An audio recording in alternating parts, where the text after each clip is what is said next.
మిత్రులారా, ఇప్పుడు మీరు చూస్తున్నది ఆయిల్ పామ్ కట్ చేయడానికి ఉపయోగించే టూల్స్. ముందుగా దీన్ని ఒక 10 ఇంచులు ఇనుప తీసుకోవాలి. దాన్ని కమ్మరాయన దగ్గర తీసుకుపోయి దాన్ని ఇట్లా బొంగులాగా మలచాలి. అది కొంటే 100 రూపాయలు అయింది ఒకటి.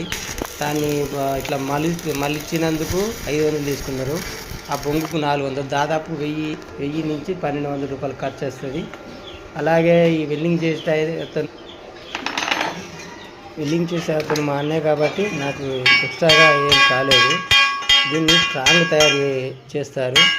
దీనివలన మనకు ఆయిల్ పామ్ గిల కట్ చేయడానికి కానీ మరియు వాడటానికి కానీ చాలా సులభంగా ఉంటుంది. మిత్రులారా, ముందుగా ఒక ఇంచుది 5 ఫీట్లు తీసుకోవాలి. 5 ఫీట్లు తీసుకొని ఈ రాడు ముక్క మన హార్డ్వేర్ షాప్లో దొరుకుతుంది. దాన్ని తీసుకొని దాన్ని మన గుడ్డలు కూడా దీన్ని బాడిస అంటారు. దీనికి అంటులేదా? ఇట్లా అనుకోవాలి. ఇది మన యూట్యూబ్ ఛానల్ ఉంటుంది. అలాగే మిత్రులు, ఈ వీడియో నచ్చితే లైక్ చేయండి, నా ఛానల్ సబ్స్క్రైబ్ చేయండి. నా ఛానల్లో దీని గురించి వివరంగా ఉంటుంది.